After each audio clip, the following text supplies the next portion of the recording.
Thursday night. And there are time-sensitive items that are on the agenda. An example of those is an expulsion of a student who would otherwise be able to go back into the classrooms on this week. And we have a review of a school improvement plan, which must be voted on at our next agenda. So we need to be presented so we have that time to get any questions answered and stuff like that. So because of those time-sensitive issues, we did decide to hold the meeting tonight. And again, thank you for bearing this cold to come out to our meeting. Dr. Torres? Our first item for the agenda is a report on the district improvement plan on secondary grading. With those panelists, please come forward. Dr. Columbe, Assistant Superintendent for Teaching and Learning. Dr. Debbie Klane, School District U-46 Secondary Grading Consultant. Dr. Terry Lozier, Streamwood High School Principal. Mr. Jerry Cook, Elgin High School Principal. Dr. Robert Klane, Streamwood High School Instructional Chairperson. Ms. Jane Besh, South Elgin High School Teacher. And Mr. Tim Cortina, Elgin High School Teacher. They will provide an update to the Board of Education on secondary grading. And I will let Dr. Columbe start it off.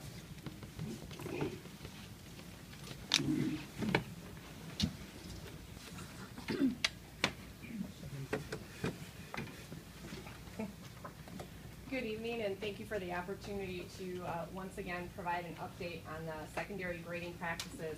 It's been approximately a year since the group last presented to the board, and so it's important to provide you an overview of the work that has been completed to this point. Tonight, you will receive an overview of the premise of the work, including the principles, what the work to date has been, current areas of focus, including communication and professional development, and also future planning in moving forward. And so the first person I would like to introduce to you this evening is Mr. Bob Klane. Thank you. I was asked to talk about why we grade. Grades are an accurate statement of student achievement. They're based on clearly defined standards. Grades are not a reward, as many believe. 26 states, including Illinois, have adopted the K-12 Common Core state standards in both English and in math. New online assessments will be ready for states to administer by 2014-2015 school year. And these standards and assessments are aligned with the Common Core standards. Robert Marzano, a leading researcher in education, suggests that grades are feedback to both the student and to his or her parents as to his or her achievement at a point in time regarding mastery of a specific standard. Rick Wormelli, one of the first nationally board certified teachers in America, notes, grades are not rewards, affirmation, validation, or compensation. They are communication. That's it.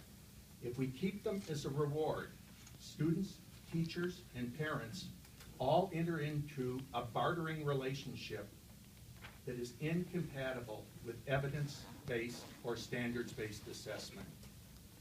In the classroom, we work to lead students to mastery of these common standards. Along the way, we use non-graded formative assessment to provide information to the teacher of the effectiveness of instruction and to the student as to his or her progress. In addition to formative assessments, Rick Stiggins of the Assessment Training Institute tells us that in order for teachers to know if students are achieving this academic knowledge, they generally are required to not only assess students' knowledge in some way, but eventually summarize that assessment into a letter or numerical grade, and that is known as summative evaluation. And so as Mr. Klane has shared tonight, many of these ideas were the premise for the 7 guiding principles of secondary grading. And I know that many of you have seen these principles before, although some of you have not. And so Jane Besh will provide an overview of these principles. My overview comes as a practitioner of these 7 guiding principles at this point. So as I look at it, the first one, it says they reflect proficiency in well-defined standards. So every time I plan a unit with my compatriots, we sit and make the learning standards out for that unit. My students know them well in advance. They know what is going to be expected of that unit, and that's what we cover. The second one has to do with basing solely on academic performance. By far the hardest thing that I've ever had to do is say, no, there's no extra credit. No, you can show me what you can do, but you have to redo until you know exactly how it is, or give me another way to redo it, so that I understand that my kids know what formative is. They don't. They're practicing. They're not going to be graded on their practice, just as they wouldn't on a baseball field. And they also know that summative assessments are high stakes, and that they look to do their best. But there's always hope in the future they can redo them. Grading skills should be equal and incremental. So, and that's one of the things, I can't believe in 59% of failures. That we even got to a percentage base, I don't understand, because I grew up in my age, and I know I'm old. But I grew up in the age where an A was an A, and we pretty much knew all of the things that Mr. Klane has said. Expectation that work should be turned in. My kids absolutely hate an incomplete, because they know I'm coming after them. They know that they can't go on. They know that they have to go through it. So we also need to have this idea on number 4, that they need to complete the work that has been assigned, not to do something different. If we're doing literature, they can't do grammar, to get extra credit. Number 5 says multiple ways. I'm not very good at this yet. It's called differentiated instruction. I need lots of professional development, and I need lots of ways to get more ideas out to my students, that there are different ways of presenting concept and skills. Because one of the most important things is that we teach them to think critically and outside of the box. So as I'd like to look at that, I would like to think about that. I think as teachers, we've always known that feedback should be timely, specific, and really about the reasoning skills and what we're absolutely looking for. And the last thing is multiple opportunities to receive proficiency. Again, going back to showing me as many different ways as they can to come to the idea that they have really learned what they need to learn. Ms. Besh provided an overview of how these 7 guiding principles have been implemented in her classrooms at South Elgin High School as a language arts teacher. And these are the 7 guiding principles that have been introduced, and we are working to make sure that we support with all of our teachers. Now, as you take a look at this timeline, again, this should not look new to anyone, although what is new is what I will share with you this evening as you view this timeline. This timeline was introduced approximately a year ago with the suggestion that this would be the order in which these principles were rolled out. And indeed, last spring and this past summer, work was undertaken to bring principles 3 and 4, as Mrs. Besh described them, to be implemented in the schools. Of course, as I'm sure we're all aware at this point, this has not happened without challenge, and certainly it has not happened to the level of fidelity that we would all like to see. And so while I share this timeline, I do so noting that it is going to be revised. When I say going to be revised, because as we talk about the professional development that is underway this evening, at this point, and we'll talk about that this evening, one of the components is a needs assessment that all teachers are asked to complete after that professional development. Based on the information we'll be receiving from that needs assessment, we will be revising this timeline as needed to coincide with that feedback, so that we are sure to provide the support to our teachers, our students, and also our community as we move forward.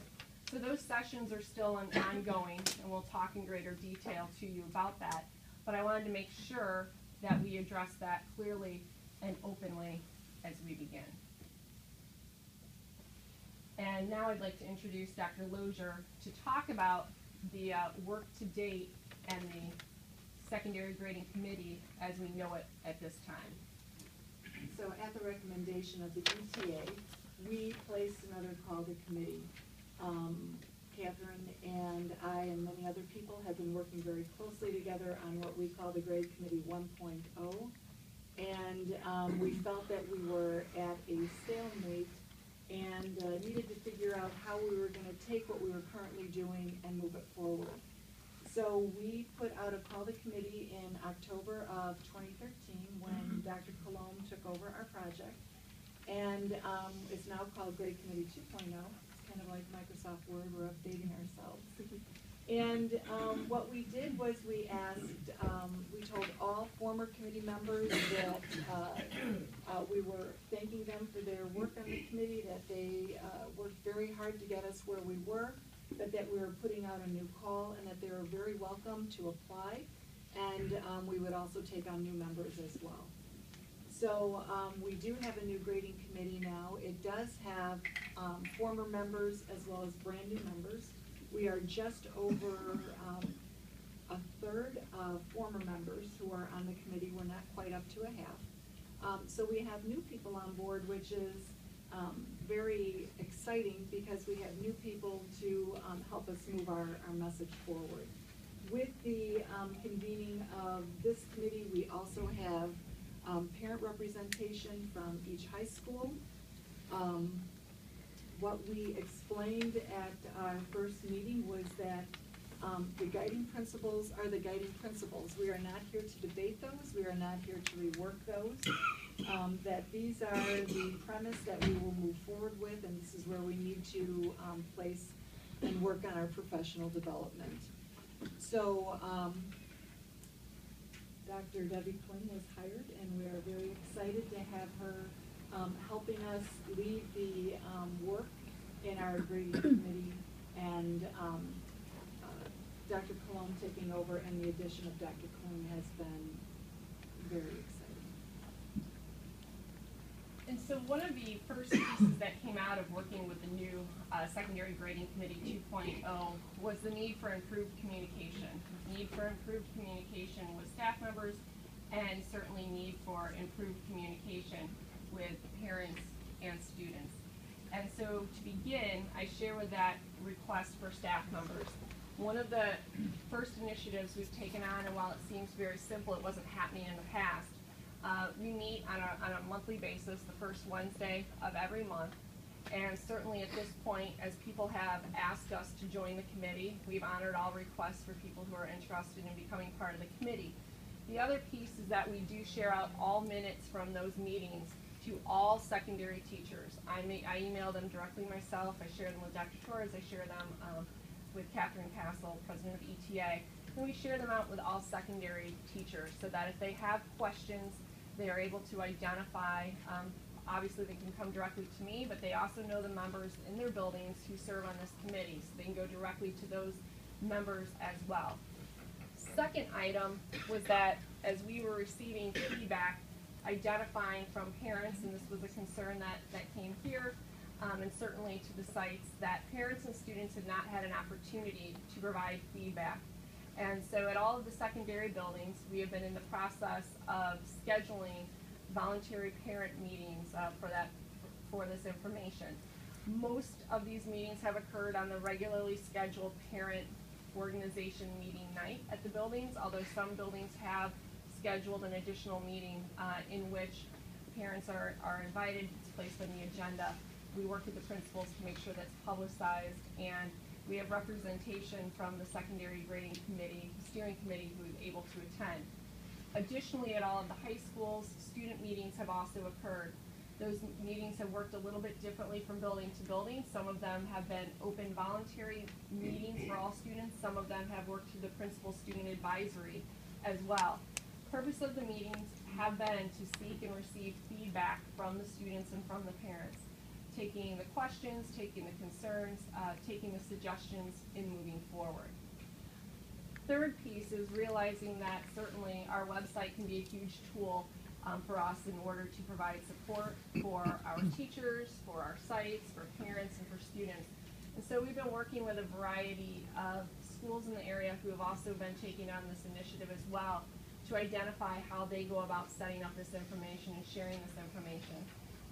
Most notably, we've been currently working with Stevenson High School. They adopted a standards-based and marks system. And so we've been again reaching out to those sites for additional assistance in how we can craft communication. The third piece to this is certainly the piece about response to parent and student communications. The bulk of the parent and student communications I have received have been sent directly to the superintendent, or the board address that then gets forwarded to me. I have then worked at responding to all of those communications that I have received via phone call to follow up, asking to have a conversation with the parent over the phone. Of those, I've received 55 communications in total. 2 from South Elgin High School parents, 1 from an Elgin High School parent, 1 from an Eastview Middle School parent, and 51 Bartlett High School parents. Of those 55 communications, I've resulted in 31 phone conversations over the phone. The other 24 just stayed at the email level. I would follow up with the email, then thank them for the email, identify that I had received it, and I would welcome the opportunity. I'd left them a message. So that gives you some data. For students, I've received communication directly from 13 students, 1 South Elgin High School student and 12 Bartlett High School students. For some of those communications, they've been face-to-face, depending on the location, whether I've been at a site when it's been brought up or even at the board meeting. Otherwise, the response to the students has been via email.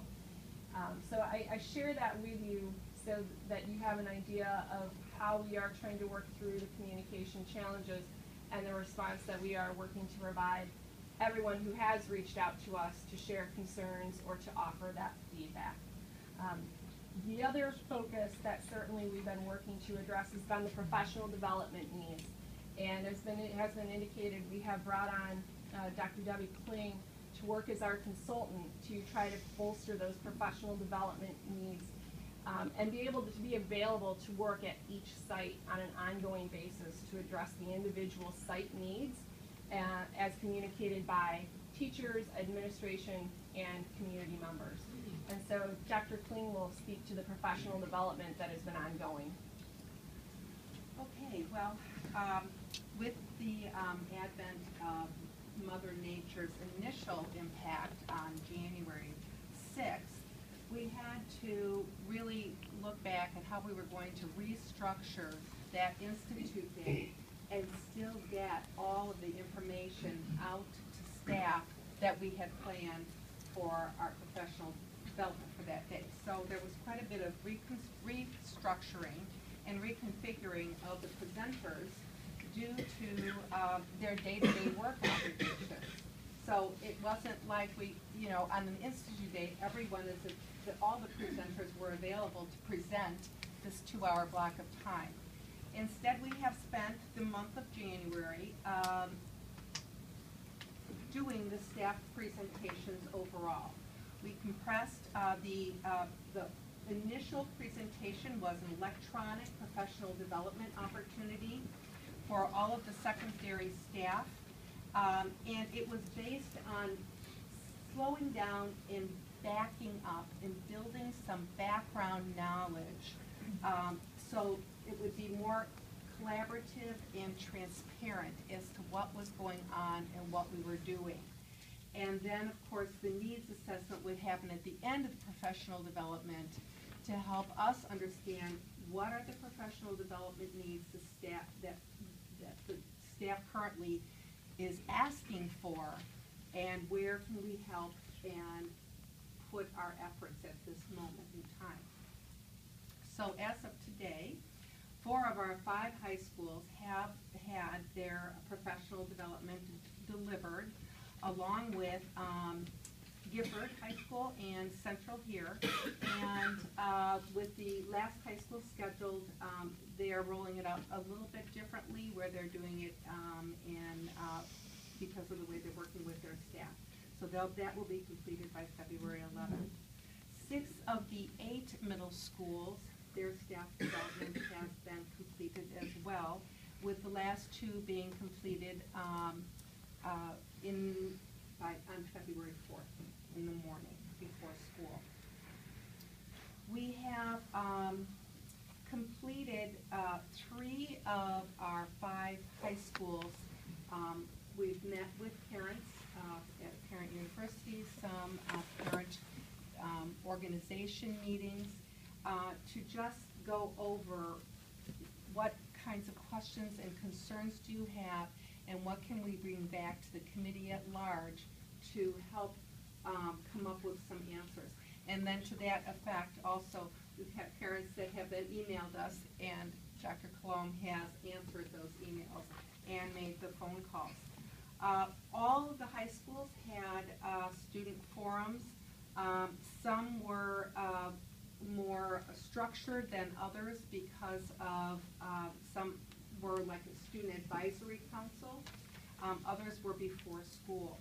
Those were all completed in January. So, based on that, we found that, and we're just getting our initial needs assessment results back. And of course, we cannot have all the data for you we won't have that data until the end of February because of our 1 high school and 2 middle schools that still need to complete the needs assessment. However, assessment trending right now that we're seeing is more help with how to define what equal incremental grading looks like. That is our guiding principle number 3. And also more professional development on formative assessment and what's the role of formative assessment and how it plays to helping students master either a concept or an objective. Teachers continue to say they need more help with Infinite Campus. We know that we have Infinite Campus trainers in the buildings, but those trainers are also teachers.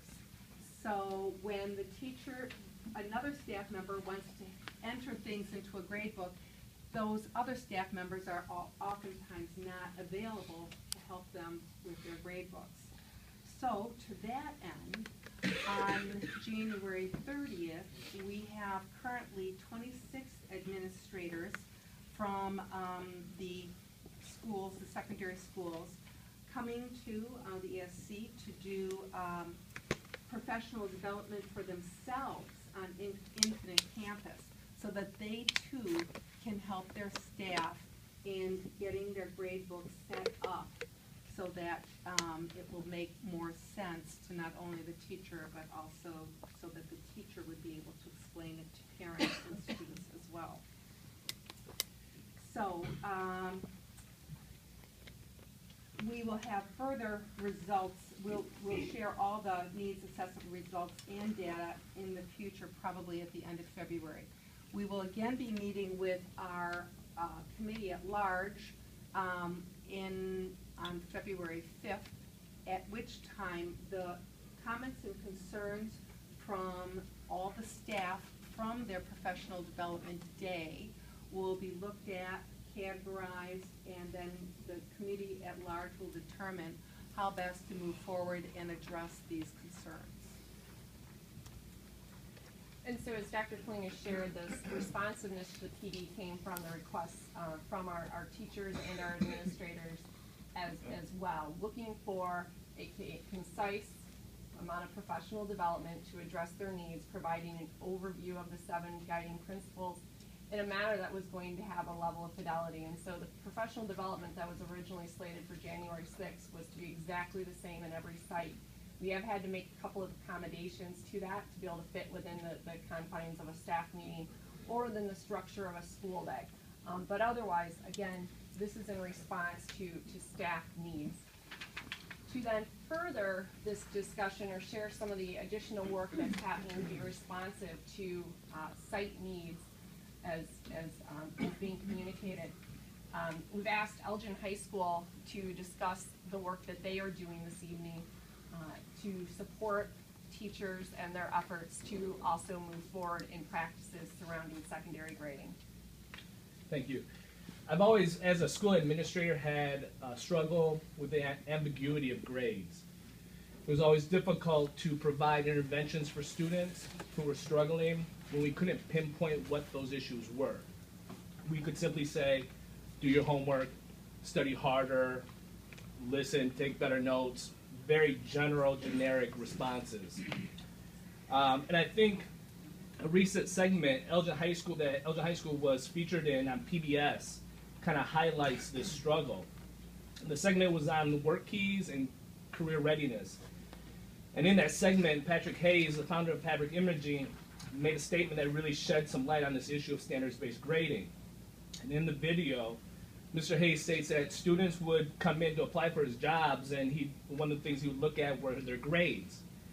And it would say a kid had received an A in math.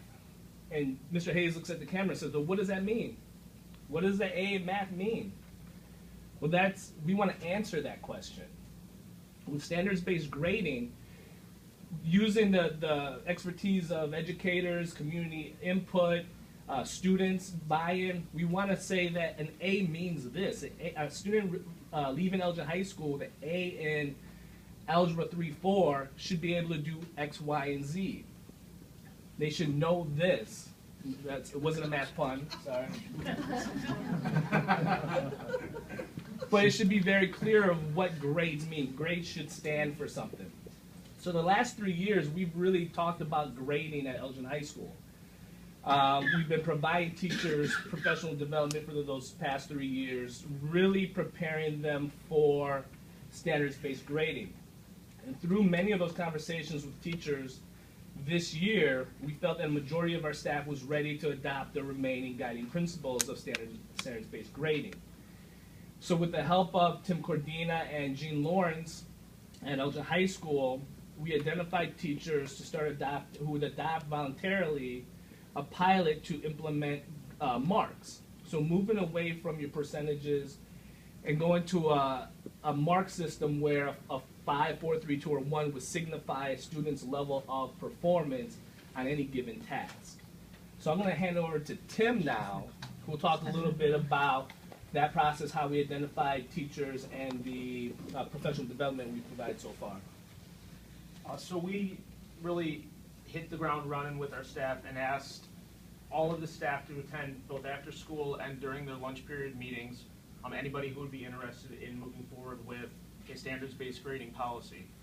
We so far have about 40 teachers, so roughly a quarter of our total staff, about a third of our teaching staff who have volunteered to try out either full standards-based grading, where they're grading completely in marks. They have separated their grade books by objective and standard and are actually assessing students' grades by objective.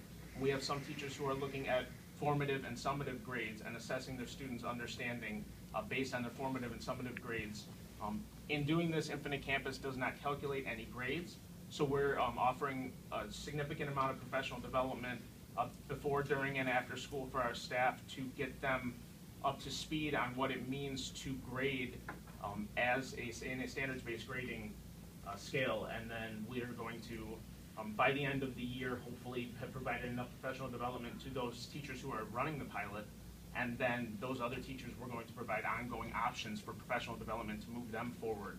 It's our goal at Elgin that by the end of the year, all the teachers have had some professional development on standards-based grading, and next year we can move fully into a standards-based grading system at Elgin High School with equal incremental grading scale. Tim or Jerry, would you explain just briefly what the difference is between marks and points? Sure. Points, you're giving literally points for grade. So you're falling into that 100 to 0 or to 50 grading scale. And a lot of our teachers were having a struggle with taking points, having to go to marks, and then it kind of gets translated back into points again. So we wanted to take the whole point system out and just go straight to marks, which would mean a 5 would be a student is excelling in your class, whatever the task is. So if a teacher has identified a certain learning standard in their class for a specific content area, and a student receives a 5, that means that kid should probably not even be in that class, that they need to be pushed up to a next level of instruction. So if a 1 would be they're not meeting that standard yet, and there needs to be additional help. So it doesn't factor into an averaging of grades. It's a communication tool to let parents know whether or not they are progressing in their understanding of the content. And teachers are going through, as we're going through the PD, teachers are being asked to look for a preponderance of evidence for what that student's grade should be. So if a student starts off with getting marks that are a 2, say, and then they move on to a 3, and then they end up with a 4 in all of their objectives, they've advanced their knowledge instead of averaging it out. We're looking at that and saying, that student now has an A, where they started at a C, or a D even. Now they have an A, and now we can actually see student by student, as teachers, we can see this student is ready to move on, and we can even identify what objectives or what standards that student may need more work on. Instead of an average, we're looking really at a median or a mode instead of just a straight average of grades. So this is sorry. Jump in there, because if you're new at something, you're not going to be very good at it. If we have effective teaching, though, at the end, you should master it. So we don't want kids to feel that they don't have a chance to overcome failure. They don't have a chance to overcome learning. So standards-based grading and the mark system allows the teacher to kind of go back to own their teaching and use their professional judgment and say, hey, this kid went from went from this point, went from a 1 to a 4, and deserves that. They've shown mastery, so they deserve that grade, which then would be an A or a B, however that's set up in their class. Can I add one thing? Can I just Of course. Now that I do. The other thing is that there's no longer that you take a test and that it did the whole unit and there were so many objectives in that test. All of mine are broken apart by each standard that I do. Each standard is listed then in the grade book, which makes it really interesting when my parents call me up and say, so what can I do to help my child know how to do sentence structure better with dependent and independent clauses? And it's right there, they know what they're talking about. And then some of the kids say back to me, Besh, why do you do that? My parents are always on my case to make sure that I know what I'm talking about. I'm going, isn't that interesting? So I think there's a conversation and a lot of practice that needs to come in. And this conversation is one of the responses, specifically the high school level, that Dr. Klane has been working to support since this fall. I know she has a couple of other examples and ways that she's working to respond to the high school level. Yes, I've met with each one of the secondary principals at the middle and the high schools and have offered any kind of coaching opportunities or any type of ways that we can help them move their stuff forward and help them really embrace particularly principles 3 and 4, because those are the ones that we're working on this year. So March, April, and May focusing on book studies, maybe lunch and learning opportunities. I know that at Elgin High School they will be doing a book study with lunch, different before school, maybe during lunchtime, and perhaps after school as well. And so really helping the teachers build this background knowledge that we felt we were kind of moving forward, and there was a lot of misunderstanding and people not having enough information. So we've kind of slowed down a little bit, we're going to back up a little bit and try to build that background knowledge in a very collaborative effort. Additionally, at the high school, we've been working to support a number of the buildings, most notably Bartlett High School, certainly, in their work to adopt some procedures with the expectation of work being completed by the students. There was a large concern noted by that population, specifically concerning the equal incremental grading piece and that 50 versus 0. And so in working with the high school to identify a way to make sure that students would have to complete 60% of the formative work and 100% of the summative work to be able to qualify to sit for a final at the end of the semester. If they do not meet those standards, then essentially the teacher is able to identify that not enough work has been submitted to be able to review the student's ability to meet standards or show mastery. Therefore, the teacher has the right to then assign an I or an incomplete at that point in the semester, which then allows the student 2 weeks to make up any of that work to then be able to take that final and in turn show mastery. If the student is unable to do that, that I becomes a failing grade. That's been a hot topic that we've been working to support the buildings with. Most of the high schools have in response adopted a similar expectation and process, and looking to communicate that out to parents. Finally, under the current events piece is that grade audit. We are currently working with our IT department to audit grades from first semester of 12-13, first semester of 13-14, by site, by grade level, to be able to do a comparative analysis to see what the impact has been on our grades. We're still working at pulling that information. Additionally, we are also looking to see what the shift has been in teachers moving from this points-based system to the marks-based system, and seeing how many more teachers are making that move and the support that is needed. And so, to conclude, Dr. Klane will share some of our future planning at this point. We have currently, we have staff last week, the workshop with Rick Wormley, that really started to talk about assessment practices, and what do grades mean.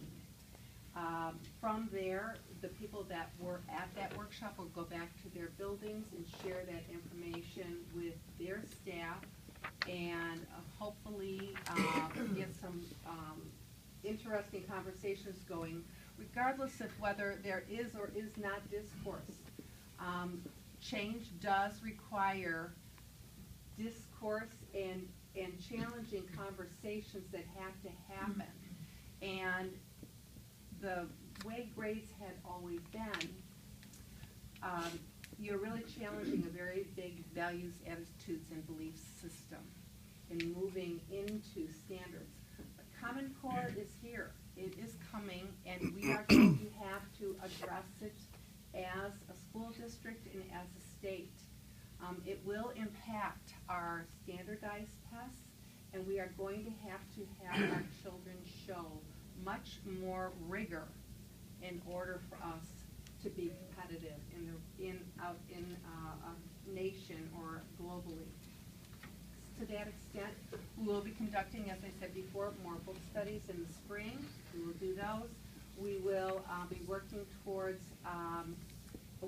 putting together another institute day for the days that we have, the day that we missed perhaps in January 6th. We will, we're currently planning for our February 28th Institute Day, and what are the options going to be for teachers, and how we can best continue to build background knowledge and help teachers move forward.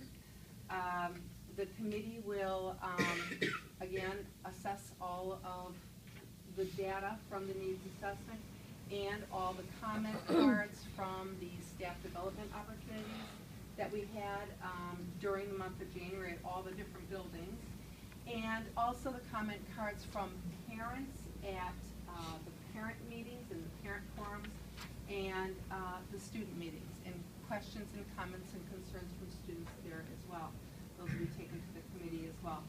So we have a very busy spring, and most of it is going to be spent working on building more knowledge on how assessment intertwines with standards-based grading and the Common Core. And so, taking that into consideration, we'll be crafting a 3 to 5 year plan for ongoing professional development, rollout, and support and monitoring that will be shared certainly with board and also with all stakeholders, and then currently working to secure a back-to-school keynote speaker. Okay. With that, I conclude our presentation, and now open it up to questions. Who wants to go first? Go ahead.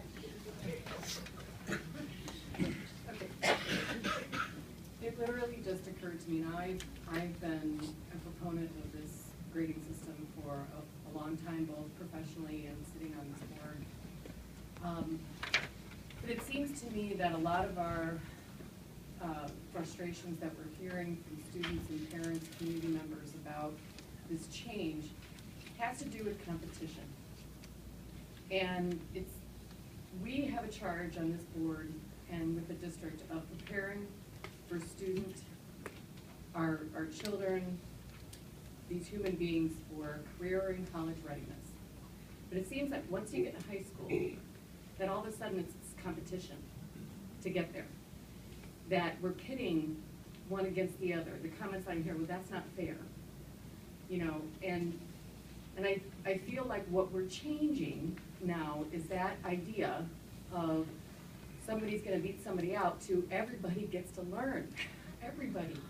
And if you don't, and I've heard this from, you know, when I was in high school, if you're not on that track, then you don't get as much attention paid to you. You don't get, you just don't get the learning. Another anecdotal, and I know we've all had them. I've got one living in my house, and several, their friends. They take a test, they study for it. They're not trying to get away with anything. They fail it. He thinks he did well, but he failed it. But then it's over. There's no backtracking. He's settled with the F. He doesn't like it, but he's settled with it. And then, but it says to him, well, I'm a failure, as opposed to, I need to relearn something. And it also says to the teacher, I need to figure out where he missed on that. Right now, in the current grading system that we have, and that much of the nation is saying, well, he's just not quite there. And I have a bright son who suffers in the public school system because of how he learns, as do a lot of young men.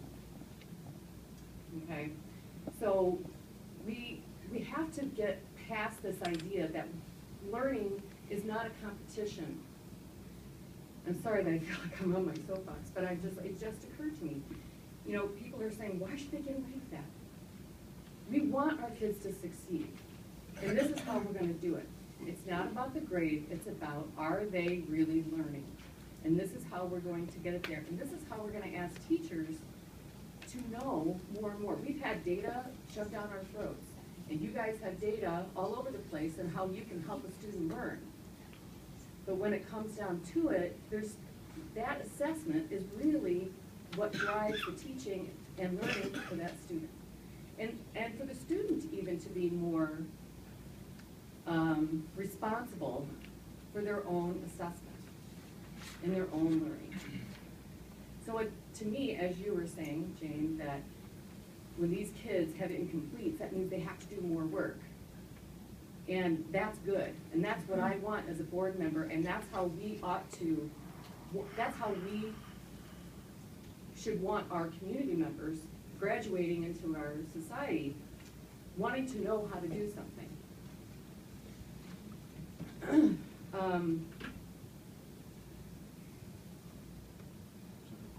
I guess I feel like everything that we aspire to, once it hits high school, it's gone. So how do we address this issue of folks, and I was one of them, when you're in high school and you're competing for college. That's what it feels like. You're competing for college. You're competing for that grade. So your 4.0 is something that's desirable at the next level. So I guess, you know, because we're marching to that year, you know, they got 4 years left to get there. How do we help the students and the parents wrestle with this idea of, but we want them to get in the best college. So how do we make sure that these kids, how do they know, how do the colleges know that this is that number 5 student and what that means to go to Harvard? And this is that average student that can still go to college and isn't, you know, blasted for it because of his GPA. You know, I work in an alternative high school, and I can't tell you how many kids that are so bright, but they have a GPA of a 1.5 because of social emotional things that they experienced.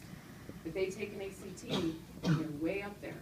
But, you know, so are they supposed to tell them their entire life story in order to get into college?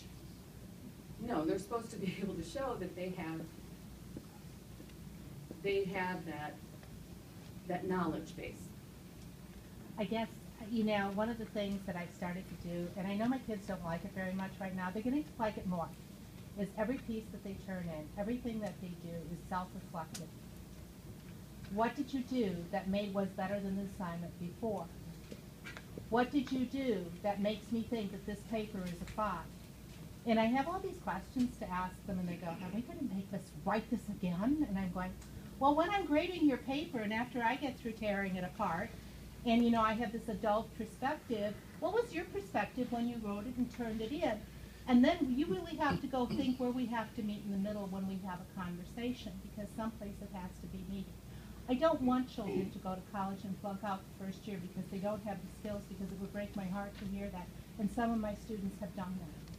And that breaks my heart more because we've given them an inflated grade that doesn't mean anything when it got to college because the student did not know what they needed to know.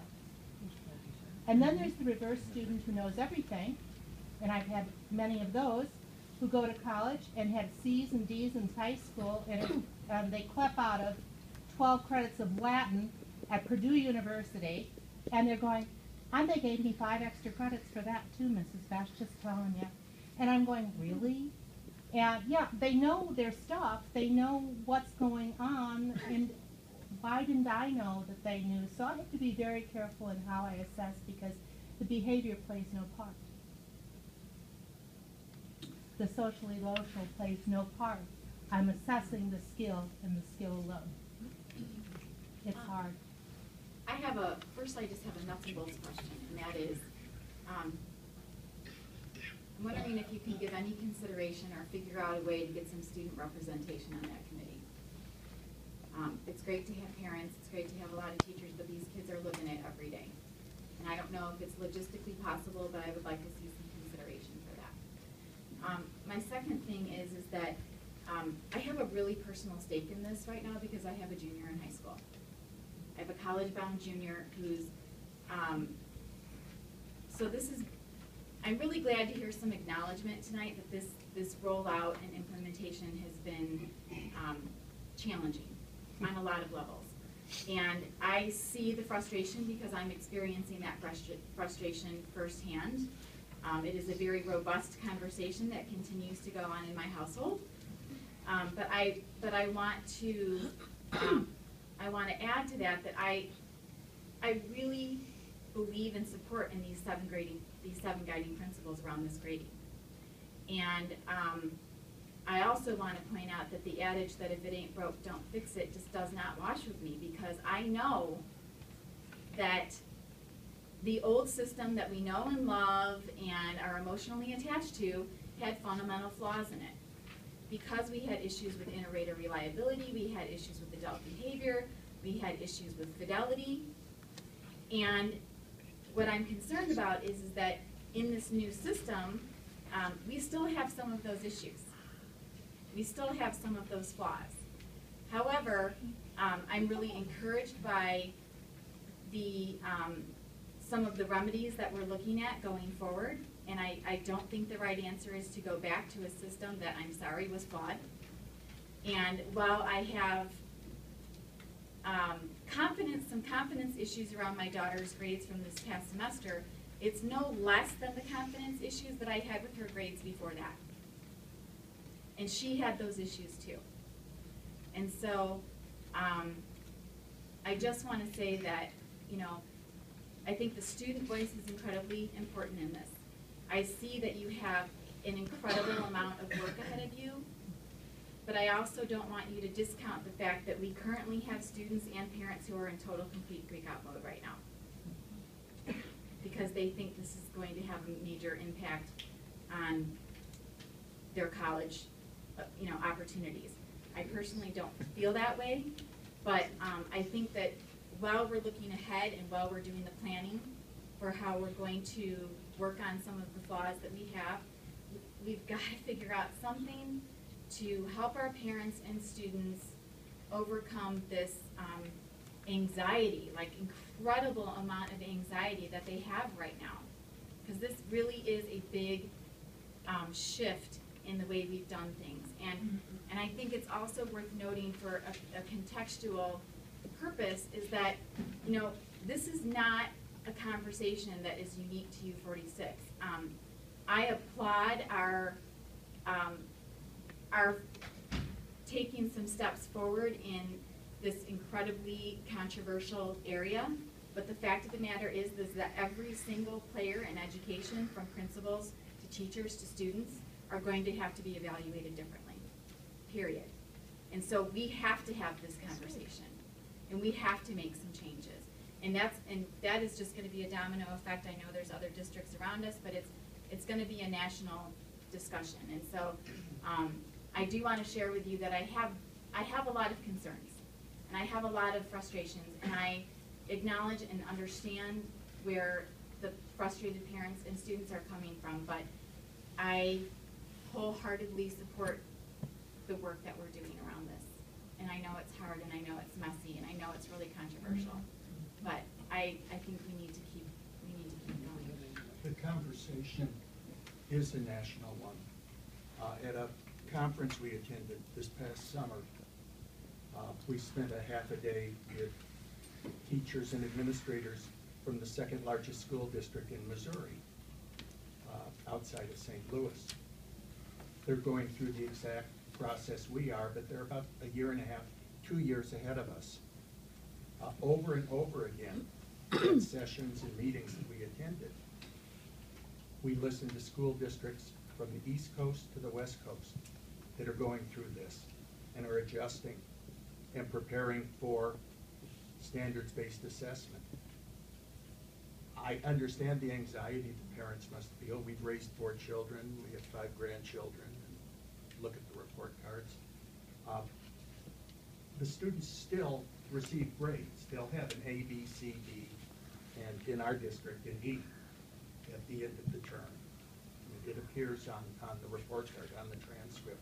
As far as inter-rater reliability goes, and that's a huge issue, I think maybe if we take a look at what the advanced placement program has done. And again, those are established standards. You have a panel, it's holistic rating.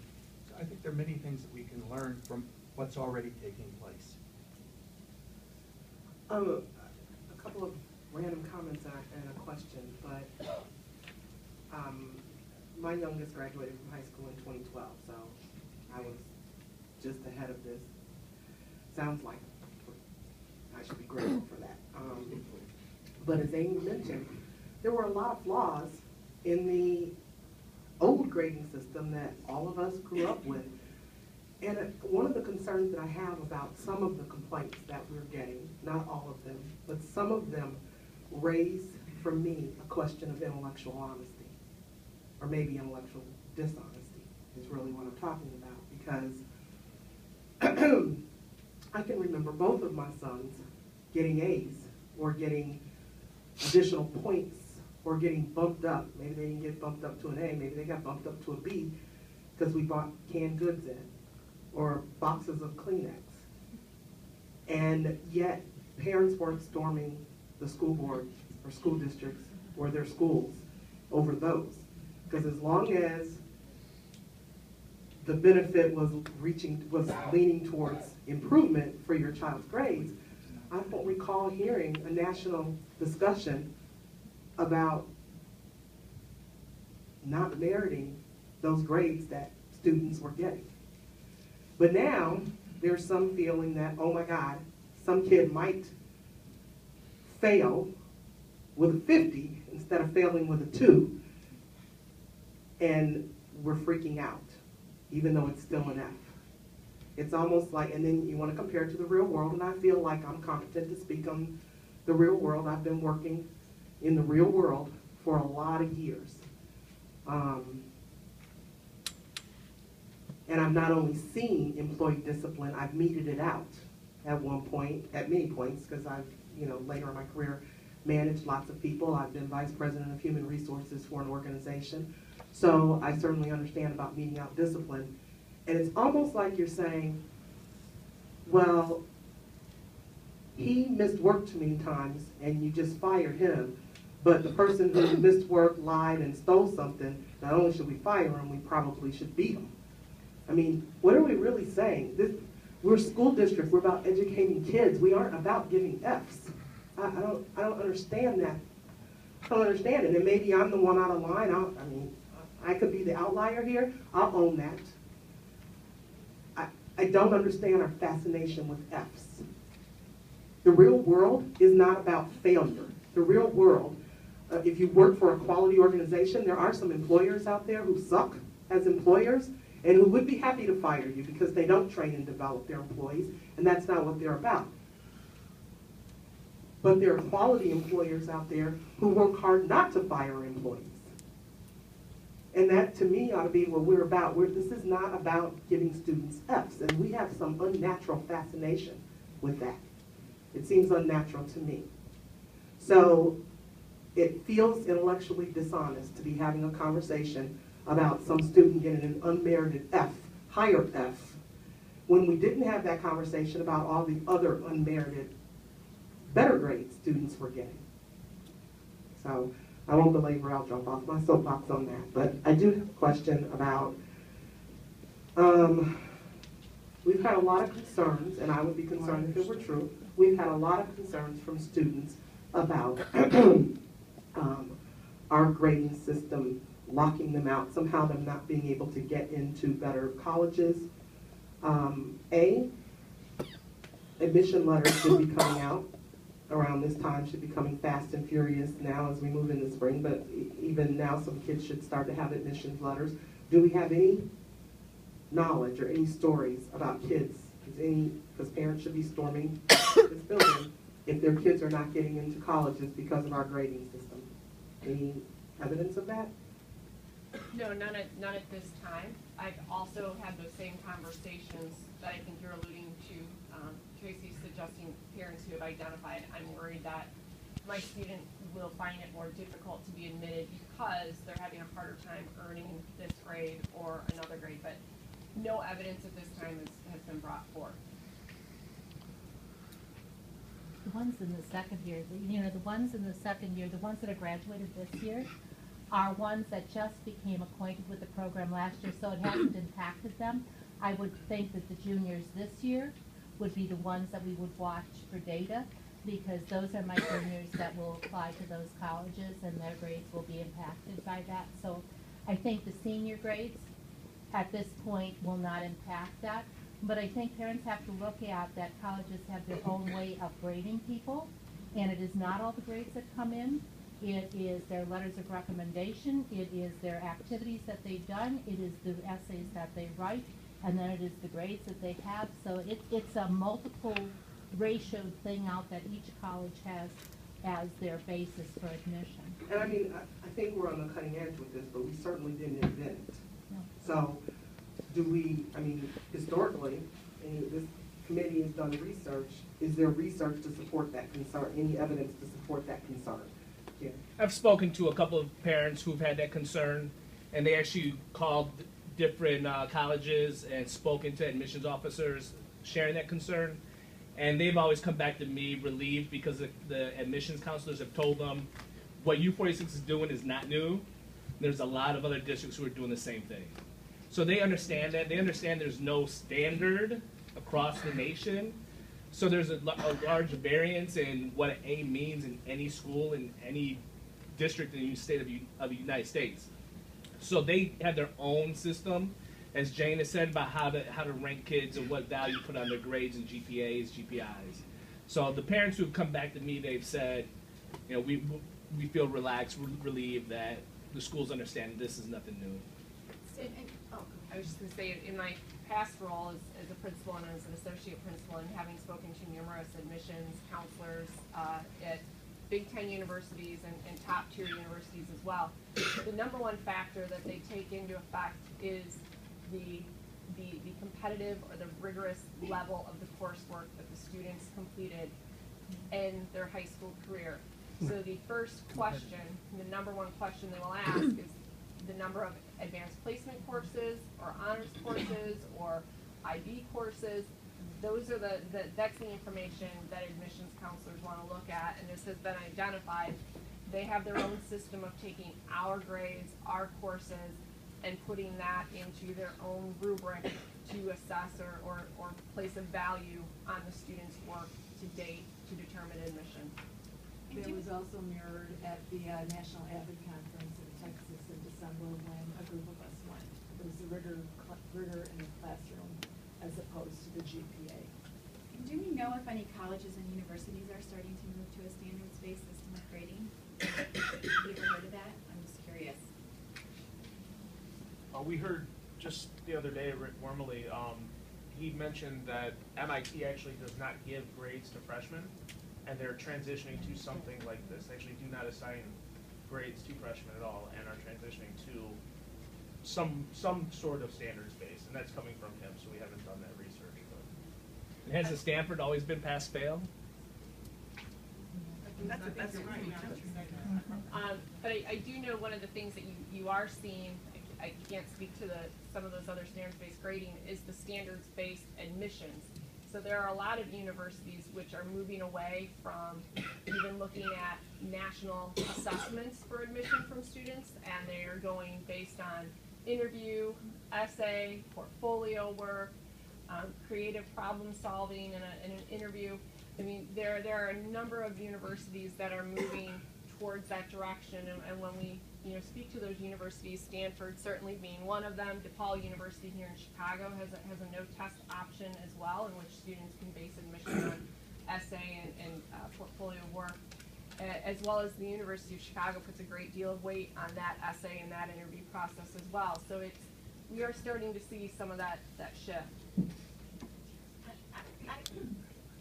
Caesar, I really hate to put you on the spot, but when you're a student board member. I was just about to speak. Okay, I feel like we really for a moment. Shut up. I just feel like we really need to hear from you tonight. I think it's really, really important. I think so.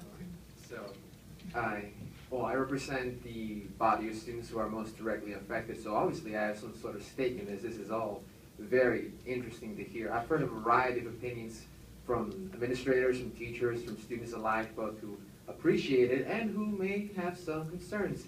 I have a couple of questions. So moving towards the mark system, would we get rid of percentages? Yes. All right. I think, retrospectively speaking, a lot of the concern was raised from the third guiding principle, equal interval grading. This is the big one. And in all honesty, at first, because I got to write a paper on it, I was researching this hardcore last year. I was a junior. I was ready to go. I needed to know what this was all about. And going through all of that, as I understand it, people had an issue with the whole 0 equals 50%. And I thought, okay, we're looking at an F.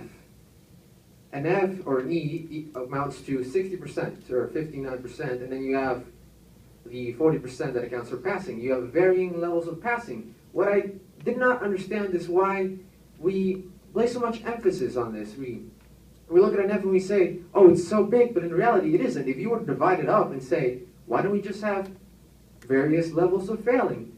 Differentiate from the student who's down at 2%, at student who's only 2% away from passing. We tend to kind of group them all together into just one grade. So I realized that that's honestly one of the flaws. So if you truly wanted balance, wouldn't it just have made more sense to say, okay, let's divide F into various grades and make 20% the lowest grade possible, because then you have 40% margin for failing, 40% margin for passing. Mathematically sound. That was my logic, but I'm not an expert on this. I want to believe that whatever this happens, for the sake of posterity, students will be able to benefit, because even though I'm a senior, it doesn't really apply to me anymore. I'm on this seat for a reason. I want to believe that when other board members come along, when other students come up here, whereas my peers who are now juniors, whereas the seniors, the sophomores, or the freshmen, or even just the ones who are still at, well, my school was Avid, so I'm just going to mention Avid, who are still there, I want them to know about this. I don't just want it to kind of say, oh, by the way, this is kind of what we're doing right now. I want them to be informed. I want us students to have some sort of say. We had an open forum the other day at Larkin to answer some of my questions, which I will sadly admit that I was not able to attend, but from the conversations I had with a couple of my friends, they told me that it was not particularly well handled. The speaker there was not, well, she wasn't willing to answer our questions particularly, nor was she willing to tell us what's up. And this is what my concern is. I want students to have some sort of say, because this is what it's all about. It's for us, right? And that's just my voice on the matter. Thank you. I guess I would add to what Caesar is talking about, the student piece, is that, we're talking about the professional development piece that comes with for our teachers and a communication plan that comes with our students. But the fact of the matter is, these kids have to be able to understand the system so that they can communicate it to their parents. So that when we're on the other end of that report card and we're wondering what happened, what I'm seeing is they're having a very difficult time articulating the system themselves right now. So let's not discount the education piece that needs to come for them, because they have to be able to understand why they got the mark they got, and they have to be able to convey that to whoever's holding them accountable, which is usually their parents. So please, please, please do not diminish the importance of the student voice and role in all of this planning.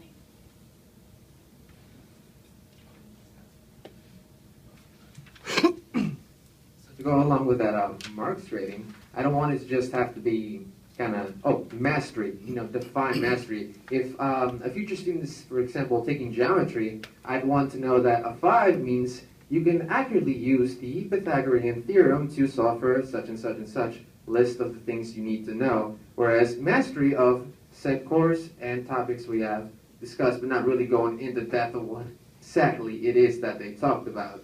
Somehow letting parents know, okay, you did all right on angles, but we got to work on Pythagorean theorem. That's what I would like. And when fully implemented, that's what you would have. You would receive your son or daughter's syllabus from a class, and it would have a performance standard attached to that, which would say that to receive a 5 or an A in the class, because it's always going to be translated back to an A, B, C, D, or E, right? So an A means that they can do these things. So that's the whole point of going standards based, is to get rid of all that ambiguity. It's very clear of what the standards are and what you need to do to be able to reach that. And Ms. Beilman, can I go back to your comment about competition? The challenge is that we have to show kids that they don't necessarily have to compete against each other in their class. They're competing against the nation, the world nowadays. If you tell someone I went to the University of Chicago, that carries a certain cachet, right? Like a certain prestige. If you say I went to Phoenix University, well, maybe that's not as prestigious. The standards-based grading will allow us to say, hey, this is what it means to graduate from Elgin High School. These kids can do this. So an employer or college can say, hey, we don't even have to question that, because we know the type of education that kids at Elgin High School get. So that's what we're moving towards. I think the thing that concerns me, and we do want our kids striving for the best colleges, certainly. I also, a lot of times I feel like we focus so much on that if you're a kid who isn't, I don't care what you do or how hard you work, you ain't getting into the University of Chicago. Just flat out, you're not getting in there. I don't want those students to feel like they are less than either. Because the truth of the matter is, 10 years out in your career, it doesn't matter. I mean, I'm 20-something years into my career. Nobody asked me where I went to undergrad at. And I came out of a top business program that competes with Wharton and, SBI, 1 or 2 in the nation. I graduated from that program. Nobody cares about that. Nobody asks me anymore where I went to law school at. So it does matter for a minute, and then it doesn't really matter anymore.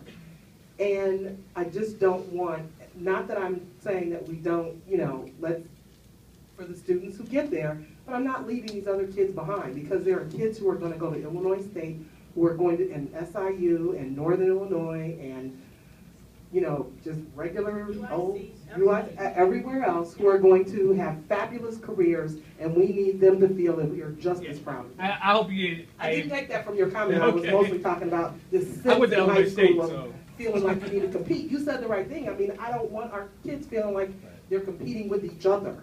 We generally need to compete globally, and you still can compete globally even if you don't go to the University of Chicago. Yes, sir. When I started teaching in the late 60s, I knew what a 60% was.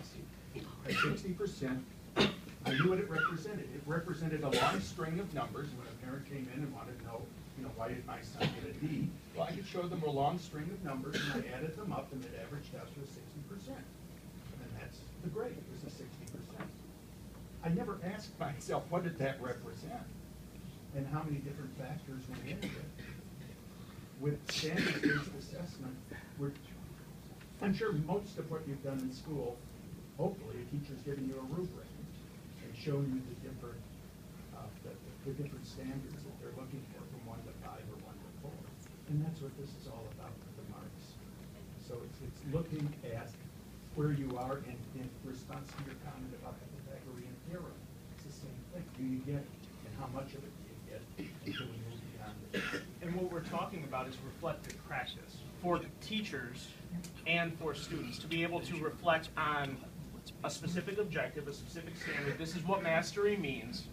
I'm not there, but I know where I stand in relation to mastering that subject, mastering that standard for all of the standards that students need to know to get out of school. One thing occurs to me is that we had the same conversation when we decided to go to standards-based grading for our elementary students. And I'm just recalling a discussion I had with my daughter, who is an elementary student still, and looking at her report card and seeing exactly what you said. Saying, oh, you've got to work on this. Actually, she said, oh, I've got to work on this. And for some reason, we were okay with that with our elementary students. In fact, I think our only concern at that time was, how are they going to adjust to the ABCDE schedule from the elementary? But we didn't have any issue with these kids, with us knowing exactly what our kids learning, and then making sure they're getting all these concepts, and that informative report card and what it really means. Now we're going to get that for our high school and middle school students. How wonderful. So the thing I wanted to just add, and I'm sorry to cut you off. No, that's it. But I just wanted to relate that to put in everybody's heads that we're okay with elementary. We're talking about this, am I correct? We're talking about the same thing for high school. That's correct. At the high school level, I am sad to say that I have students who failed Algebra 1-2 for the 3rd time. And what we do is they fail Algebra 1-2, we put them in Algebra 1-2 again, and they fail. And then I put them back in Algebra 1-2, and they fail. Now what happens is that along the way, they actually have learned something. But the way we grade them right now, it still doesn't make that, because we count every single point and every single homework assignment that they've turned in or haven't turned in as a 0. With the standards-based grading and the movement, we'll be able to say to this kid, oh, you've got slope intercept, you've got factoring, but this is what you don't have. So you know what? You don't have to do those 2 pieces over again. We're just going to take you from this point and have you do these, and then they won't get caught in that vicious cycle where now they're a senior and they've got 3 math classes with no hope of passing any one of them. And Suzanne, can you just, because I think it bears repeating, because I think it's really, really, really important, and I think it will help a lot of people, but you are making one major modification right now that you referenced about the incompletes and the threshold at which they will be allowed to take the final. And I just think that's a critical modification that's being made right now, and I think it's worth. And we're working with individual sites to address those major concerns. As I noted, one of the high schools, it's both the formative and the summative. I know Jerry Cook can speak to the summative piece and what they're doing to include a similar expectation and communication at Elgin, and certainly Terry Lozier can speak to what they're doing also at Streamwood High School. But that's in response to, and as Jane's just telling me, South Elgin as well. But that's in response to that concern that's been brought forward by parents and by students. I think certainly we can respond, very quickly by including student representation as part of that committee. So I will work with principals to address that in time for next week. If students are available, we can work to get those representatives on board. And then certainly also start to craft, I think that the informative and the education piece for students. And first and foremost, I think that's a huge, the most valuable takeaway this evening is that we work to empower and build capacity within our students to understand and communicate what is occurring in their classrooms and how they're being assessed. I appreciate the work going forward, and like I said, I truly appreciate the acknowledgement that there has been a lot of frustrations, and we know we've got work to do. I had a quick question. We talked a little bit about some of the challenges that we've had with the rollout. We talked during the presentation. We heard a lot about professional development, which obviously is time that teachers are going to be out of the classroom or not teaching. It's time that they're going to be doing something other than teaching. And then we also heard about the pilot in Elgin for the MARC system. I guess why didn't we do more of a pilot with the grading system when we rolled that out to help work through some of these challenges, help identify some of the professional development that we were going to need, and to help kind of work it through the system and pilot it as opposed to just rolling it out? We've had a lot of changes, Mr. Napolitano, when this started 3 years ago when you had 2 different assistant superintendents for secondary during that time. And that's what Dr. Columbe was referring to, and Dr. Lozier was referring to, that there was a faulty implementation, and part of the faulty implementation has been the change in staffing. And it sounds like we're going to open this up to students, and I believe I heard earlier, Dr. Columbe, did you say that so far you haven't turned anybody away that wanted to be part of the panel? We haven't turned staff members away who have wanted to be part of the panel. What will be the policy as it relates to students? Well, I'll work with principals to identify a number of students who can represent each school. With the 5 high schools and the 8 middle schools, I think it might be more challenging to get middle school representation on it. But with the 5 high schools and then the 2 non-traditional schools, we can certainly work. I think our first goal would be to have at least 1 student member for each from each high school, and then we can work to establish a number, perhaps a representative to represent each grade level currently, or each class of students at the high school level. So we can work through that. The committee meets from 4 to 7 p.m. on the first Wednesday of every month. So we'd just be making sure students have transportation and they're able to attend and participate. We typically have been scheduling all of our meetings, with the exception of the first one, outside of the school day, so that we're trying not to take teachers out of instruction time and away from their students. So the professional development that was supposed to roll out was scheduled for January 6th. We've rescheduled that during faculty meetings before school or after school. And that's really, we're trying to be responsive to that now. That's not to say that we won't, as was referenced earlier, we have attended some workshops in which we've taken some teachers out of classrooms for that. But. Okay.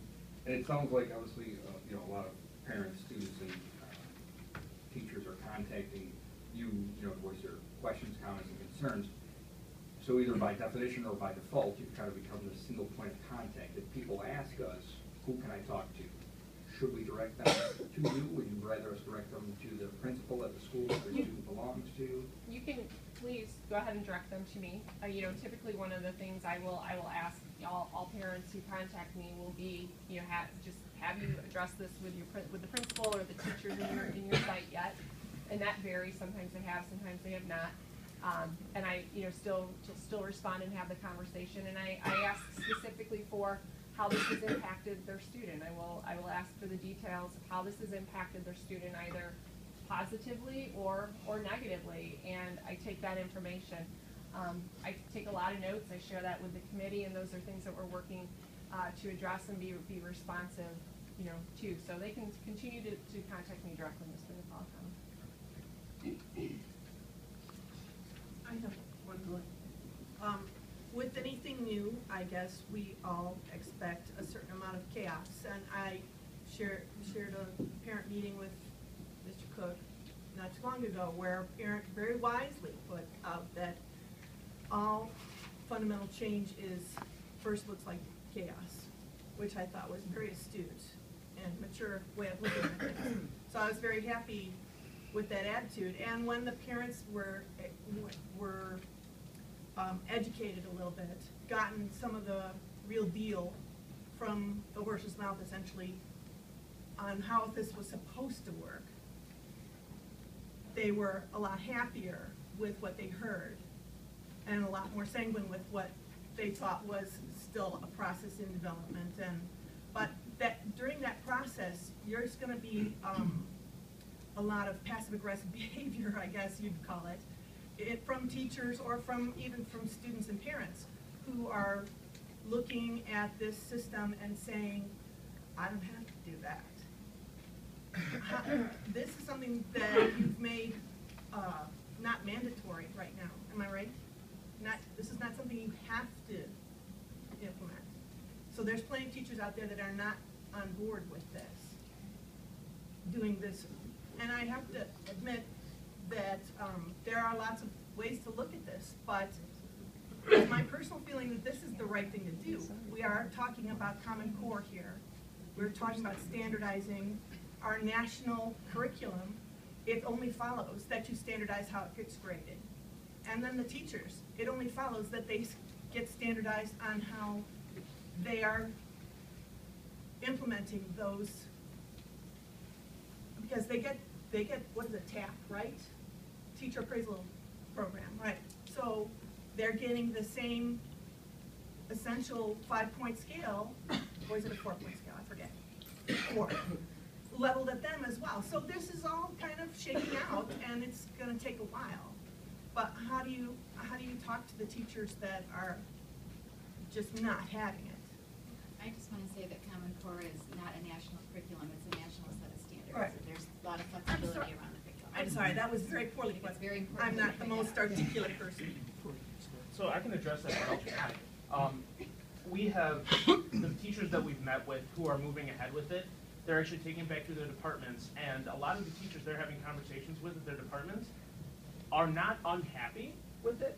They're just uneasy with the change, and they have requested a lot more professional development, a lot more support, opportunities to talk with myself, with Jean, with Jerry, about how we plan to do this. So Because there's a lot of very faulty information out there. I get barraged by parents all the time that their kids' GPA, this is gonna cost them money, you know, because they're not gonna get scholarships, that sort of thing. And you have, when it comes down to scholarships, I know my senior is looking at scholarships right now. I keep telling her, if you don't get your grades up, how are you gonna afford to go to school? So there's there's a over concern that. there. But the teachers are not unhappy with it. There's some that are a year or two from retirement who are saying, when will this happen? Those teachers. There's some teachers who are saying, I don't know how this will happen. Can you help me through? And there's a lot who are saying, I'd just rather wait until someone else has tried it. Then I'll do it next year. So we're not having teachers say no. In terms of students and parents, we're starting to formulate a plan for how we're going to do that. Our PBIS and our SIP team is putting together lessons to teach the students during their classes. We're also going to have a couple of after-school opportunities and an assembly where we're going to talk to the students about the grading changes, what's going on, how we're rolling this out. And we've been talking to our representative from Parent University, and we hold parent universities on weekends, and So how that we can more implement. correct information will be Yes. available. Yes. Can you just clarify? I think you're talking about the Marks pilot program at Elgin High. Right. You're not talking about all of the teachers in all of the district, right? No, yeah, Okay. just at Elgin, just at Elgin High I feel School, like you yeah. need to clarify, because I just hear some comments behind you, and I just want to make sure that you're being Yeah, understood. just at Elgin High School. And that's where we are, the teachers Right. are okay with that. Right, okay. The grading policy is not optional, correct? It's not optional. The expectation is that all teachers are working to implement the 2 principles for this year. However, what we are finding, which is I think why we're all having this conversation, is that that's happening with different levels of fidelity in different buildings throughout the district. And there are different reasons as to why. So it might be that some teachers have a philosophical disagreement, some teachers need additional support, and some teachers need to be able to engage in some level of discourse so that we can move towards that implementation, which is why we're here and why the work needs to continue. And I think depending on the site, you're gonna see some variation in that.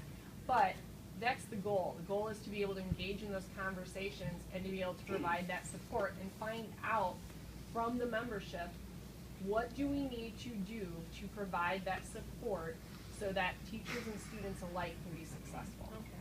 So what is then I guess the plan or the remedy or the next step with a teacher that does have a philosophical, disagreement on it? So what is their option? What happens? Well, I mean, what's currently been occurring is that there's meetings and conversations that are occurring at the site level, and certainly there are members of our committee who are voices that do not always agree philosophically with the work moving forward.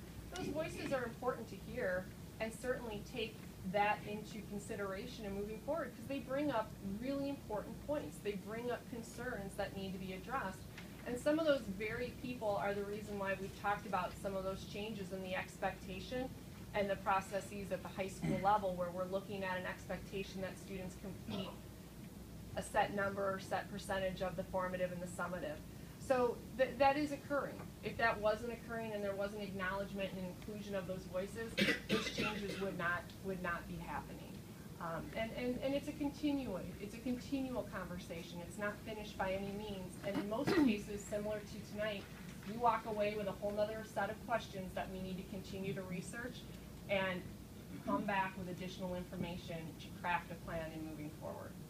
And the needs assessment that we just gave offered teachers a selection of choices. I get it right now. I'm ready to move forward.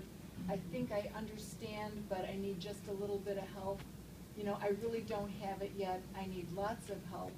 And what we're finding is that there are a lot of people who do get it, and with our last presentation that we gave across the board, they're like, oh, now I've got the background knowledge. Now I know why you've made these changes. And it's very similar with our TAP program. When we first rolled it in, we gave teachers a couple of years before they were fully on board. And at one point we just said, this is it. Everybody is on board. And I'm assuming we'll do something similar with the grading program. That at some point we'll say, you know what, we've done all this professional development. If we need to do one-on-one, we'll do one-on-one, but now everybody is all in. Okay. Thank you. It's nice to hear that there was some kind of general way of easing everybody through this. This is not something that administration is doing to teachers. This is. No, it feels that way to them. I know. It feels that way to the students, and we need to acknowledge that it feels that way to them. Our committee has over 50% of the members of the committee are teachers, they're members of the ETA. Last year, in the final year of secondary grading 1.0, over 2/3 of the voting committee members were teachers. In putting together this year's committee, we didn't just look at applications. We aggressively recruited teachers whose voices we felt needed to be heard and whose voices were not congruent with our opinions. And so we're trying to have a broad base and a level of credibility that perhaps we did not have prior. Thank you. I have one question here. Ms. Lozier, you said something earlier that's been sticking in my head since you spoke, and that has to do, can you remind us, when you gave the example of algebra and a student, who you put back in the class, they fail, you put them back in the class, and that this new process would more specifically show, what achievement a student has, or what advancements the student has made and where they're still needs some more instruction. What is going to be the process to provide that, given that you're not just going to plunk them back into that same algebra class again? So how will those needs be met so individually when it doesn't fit into like a full semester class? So currently, the math people are working on what it is that every kid needs to know in order to leave Algebra 1, 2, Geometry, Algebra 3, 4, which are the 3 required courses. What hoping the grade books will look like then is a reflection of what those things are, so that instead of chapter 1 test, chapter 2 test, chapter 3 test, so on and so forth, it'll specifically have the objective or the standard that the student is supposed to make. What it will look like finally, I really don't know. I can only tell you that at Streamwood, we are right now using a program that allows us to objectively assess where they are, and then we do put them in a repeat algebra class, but we focus only on the objectives that the student has not mastered. So I don't know if some will use what we're doing or if they'll use something else, but until we're told try or do this instead, we'll continue to work with the way we're moving. Okay, are there any other questions, comments? Okay, thank all of you. You guys are really Dress intense warm, tonight. go home. Thank you for all that good work, though. Thank you very much. Thank you for the opportunity. The next item on the agenda is comments from the audience. Are you going to be putting that on the website soon so that people know? Well, you had said that you had more communication through the website soon. Yes, that is the goal. Because right now, there's nothing there for parents to know who to go. We are not the Yeah, portion I'll of put the it up agenda. If you get it I thought there was a link that, I didn't see but, it. Maybe I missed it. okay, I'll double check. With your name. Consideration and not necessarily to answer questions, provide feedback as a group at this particular time. Persons who wish to speak must first turn in a request to speak card. These cards will be accepted until the first speaker has completed speaking. When your name is called, please come to the presenter table and speak into the microphone. Speakers should state their name, address, and relationship to the district at the beginning of their comments for the public record. Each presenter is allotted up to 3 minutes. If the tone sounds, comments should be concluded as quickly as possible. Finally, presenters who would review written materials for the board can give them to me. Let any cards be turned in at this time. Buenas noches. Nos encontramos durante la porción del orden del día donde la Junta Educativa le da la bienvenida al nuevo comentario del público. El protocolo de esta parte de la reunión es para que la Junta Educativa reciba información para ser considerada y no necesariamente para contestar preguntas o proveer comentarios como un grupo durante ese tiempo en particular. Las personas que desean hablar deben entregar una tarjeta titulada petición para dirigirse públicamente ante la Junta Educativa. Estas peticiones se aceptarán hasta que termine el primer orador. Cuando escuche su nombre, por favor, acérquese a la mesa de presentadores, hable directamente en el micrófono. Los oradores deben decir su nombre, dirección y su relación con el distrito antes de comenzar su comentario para el registro público. Cada persona tendrá 3 minutos para dirigirse ante la Junta Educativa. Si escucha una señal, deberá concluir con su comentario lo más pronto posible. Finalmente, aquellas personas que desean dejar material escrito para la Junta Educativa, por favor, déjenlo conmigo. ¿Alguien desea hacer un comentario? Gracias. Okay, thank you. Our first speaker is Alyssa. I think it starts with R. Yes, yes, I think so. I am sorry. Britannic. Thank you. I worked on your handwriting a little bit on that. Whoops. I am sorry. All right, my name is Allison Buchanan. Address, right? No. Oh, okay, you're good. I'm a student at Larkin High School. Board members, before you is a copy of the statement I'm going to read regarding questions on the grading system. I was at the meeting on Friday morning that sees a reference, so this is about that. To whom it may concern, I would like to start this letter by first saying thank you to whomever organized the meeting held at each school regarding the grading system. However, I would like to address some of the issues many of the students who attended this meeting at Larkin had, and hopefully gain some insight to the questions we still have. First off, we are not content with the representative that was sent to conduct this meeting. Although with not actually being an original member of the grading system, she was rude and disrespectful to the students who had arrived to school that morning to have their questions answered. This representative gave false information telling us that New Trier, the #1 school in the state, uses this grading system, when neither of those statements is completely accurate. New Trier is ranked 12th in the state, and while they do have a system that is not 0 to 100, it is not what we have either. Their system assigns point values to each percentage, like ours. However, they have 6 different classes for each course offered at the school.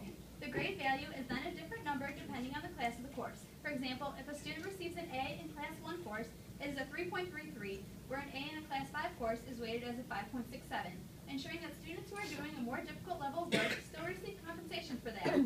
If one does the math, you'll notice that these are not equal increments like ours is. A similar system in theory, but not in practice.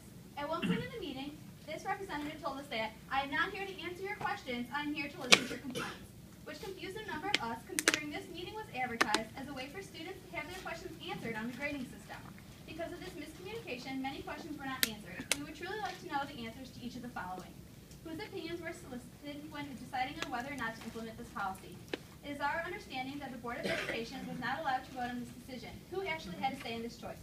Number 3, if the main objective of this system is to increase the standards of learning and hold more students accountable to a higher degree of intellect, why wasn't there any emphasis placed on what goes on inside the classroom and the actual learning process? Number 4, is the district aware of the value students are learning from the idea that a person can do no work and still get half credit? 5, if the answer to the previous question is yes, what is the district planning on doing to correct that mentality? 6, how is the district now going to analyze if a student has gained mastery of the concept to ensure the grading policy is working? 7, now that this system is in place, are you seeing the result you wished? As reported at Elgin, the percent of E's went from 15% last semester to 7% this semester. Do you think that shows that 8% of students have gained mastery of the subject and that less failing actually equals more learning? Why wasn't this system researched if it's going on in other districts? That being the effect that colleges, this grading system will have on colleges' viewpoints of students. As the representative reminded us, there are many complaints about this new system. However, the overwhelming complaints I have heard from my fellow classmates regarding this new system is simply a matter of concerns for the future students of U-46. This system is not preparing us for the real world, which I believe is what high school is all about. In the real world, if a person simply stops doing their job, they will not receive half their paycheck, they will be fired.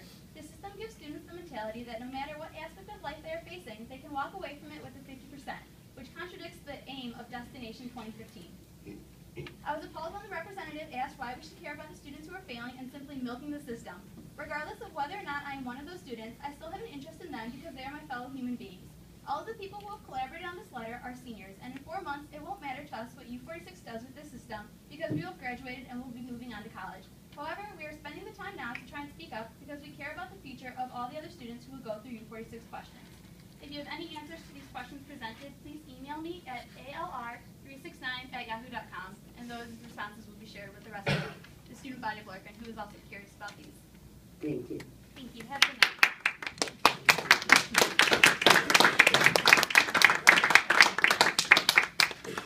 Helena Adams.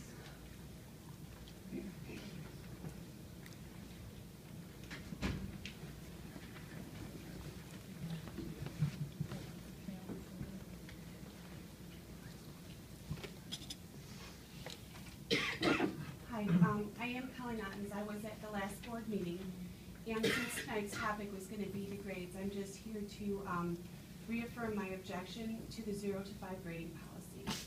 I want to give you some of the reasons why I think the system is not good for the students. First of all, teachers are still to this date receiving training on the scale while using it to grade students. Nobody understands how to do that. Along with that, the grading system is being used capriciously across the system. From what I hear from other parents, it's pretty much impossible to get less than a 5 on work at other schools. At South Elgin High School, the reverse is in place. It seems impossible to get higher than a 3. What the teachers and staff seem stuck on, and what I still don't understand, is how a student can get higher than a 3 on their work. If a 3 means meeting the standard, then how does one get a higher grade than that? If the standard in French 1 says learn 20 words, and the student does that, then they've earned a 3. How do they learn more if it hasn't been taught to them yet? Or in English class, my son has been told that if he does every single thing that the teacher shows them, they will get a 3. How can you do more than what is being taught to you?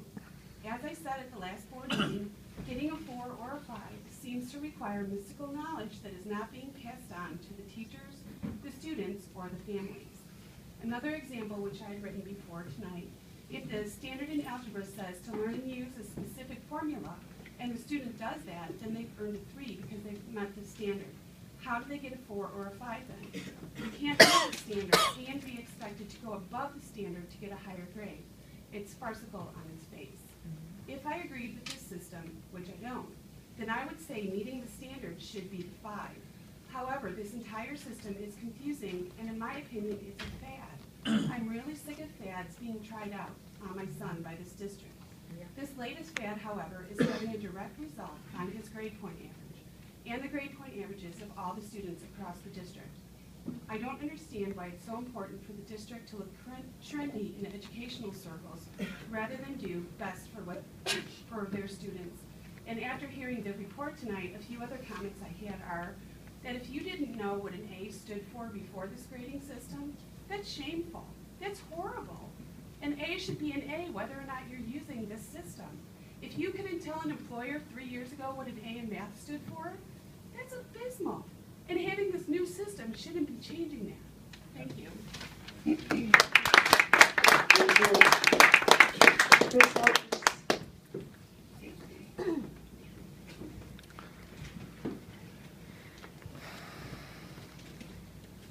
Hello, my name is Chris Adams and I have a son at South Elgin High School. And my biggest concern is with the new grading policy is being able to turn in work late does not set students up for the real world down in the future, because in the real world you're not going to be able to turn your work in late, because if you do something like that you're just going to get fired.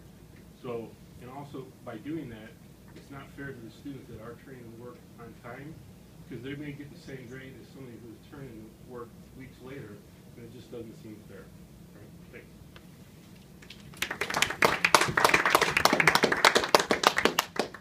Thank you. Next speaker is Ray Martins.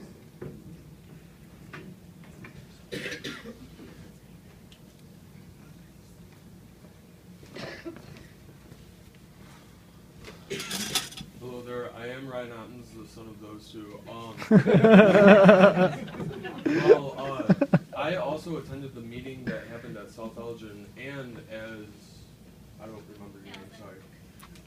As she said, the person who represented you guys and talked to us did not answer our questions, did not say anything else about what is happening, and she was only there to hear what we had to say. She didn't say anything bad. She always skirted around the questions that we had. She never answered anything. And she also told us that by the time the freshmen who are freshmen this year, who are probably going to be seniors, that this grading system will be maybe getting better and things like that. What's the point of having a new grading system that will take 4, 5, 6 plus years to get better at? What's the point of having it instead of going back to the old grading system? And like you said, it had its flaws. Why not go back, fix those flaws, instead of creating a whole new system that everybody has to learn? Why not go back, fix those flaws, make it better so you can go back? The New York Teachers Association voted no on standardized testings, which sets them apart. You guys are wanting to be set apart too. Why don't you guys vote against it also? Thank you. Our next speaker is Brad Miller.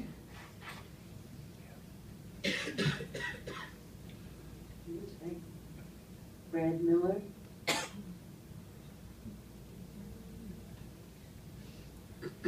Okay. Roger Wallace.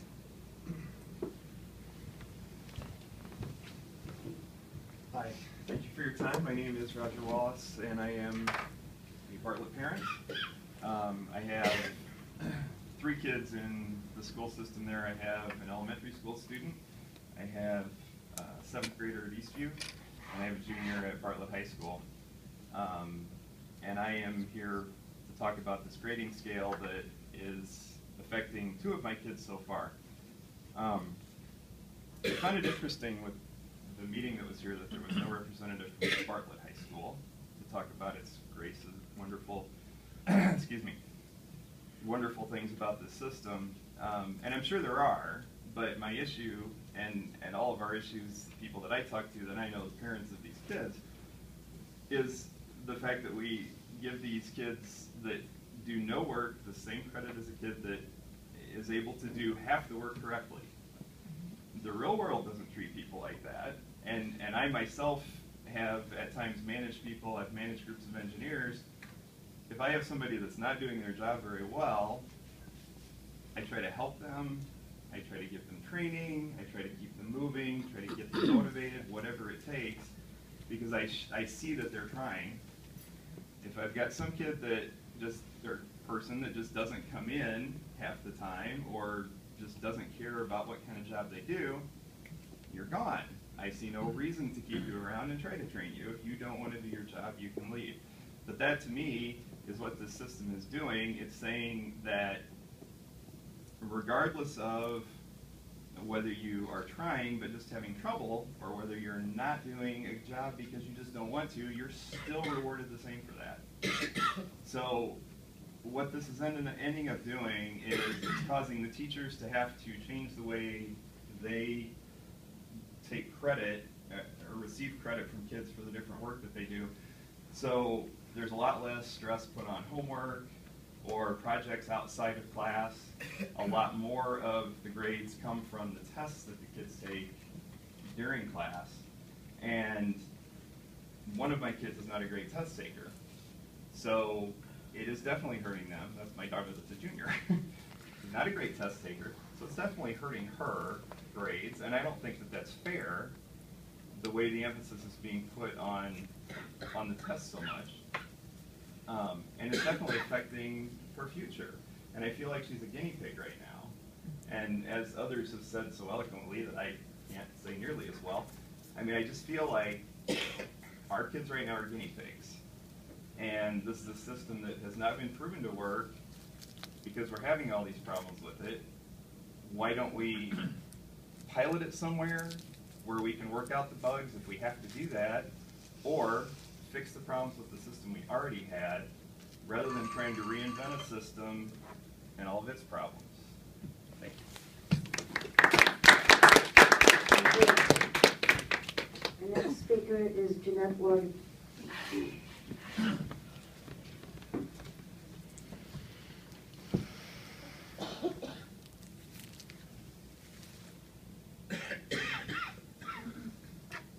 My name is Jeanette Ward. I live in West Chicago.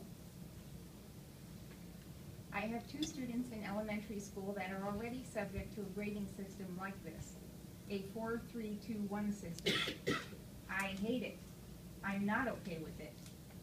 A, B, C, D, F would tell me much more about how they are doing. Since I pay attention, and ultimately their education is my responsibility, I know what they understand and what they don't. I basically disregard the grading system and pay more attention to the map testing and problems done correctly or incorrectly on assessments and homework. The language spoken surrounding this issue is gobbledygook.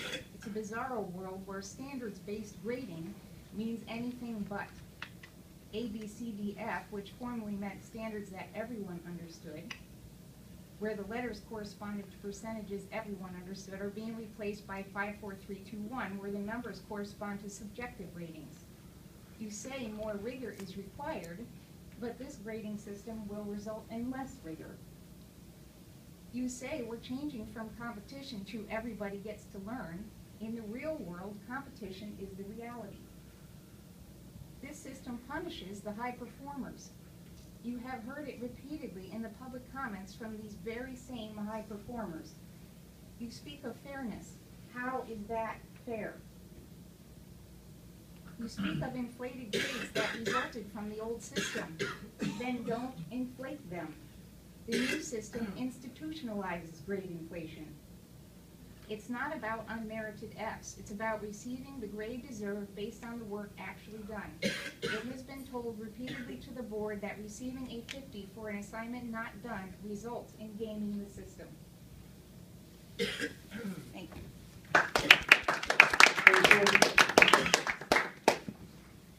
Next item on our agenda is the consent agenda. Consent agenda includes minutes of the board. Excuse me, can I interrupt you for just a second? I'm laying down. Feel better. Minutes of the board, the consent agenda includes minutes of the board meeting January 13, itemized bills January 27, 2014, personnel reports January 27, change order, security updates, 14 schools, number 1 final admin system thing, and building permit types, auditorium, seating, and renovation. Are there any items on the consent agenda that any board member would like removed? Okay, hearing none, could I have a motion to approve the consent agenda of January 27, 2014? Second. Any discussion? Roll call, please. Ms. Fedelman? Yes. Mrs. Gerber? Yes. Mr. Napolitano? Yes. Ms. Nolan? Yes. Mrs. Schroeder? Yes. Madam President? Yes. So approved. Okay, there are no discussion action. Other business, board member and superintendent update? I just want to say that I thought Jerry Cook's PTO presentation at Elgin High was really, really useful, and I thought he did a marvelous job of handling parents' questions, and I was really glad that whoever showed up at Larkin or wherever it was that the kids had some trouble didn't come to us. We had a very great conversation, very useful, very constructive conversation. Our parents seemed to be walking away with some idea, much better ideas about what was really going on. It was very, very useful, and I thought you did a very good job of it. Thank you. And I want to say too that I just saw the invitation come by us tonight for the board roundtable for HPLI, the Hispanic Parent Leadership Institute, and the African American Parent Leadership Institute. I've attended that one a couple of times before, and I just really want to encourage my fellow board members to take the time to do that, because it really can give you a much different perspective than you might be used to. So I would encourage all of us to make time for that in February. I've done it. It's great.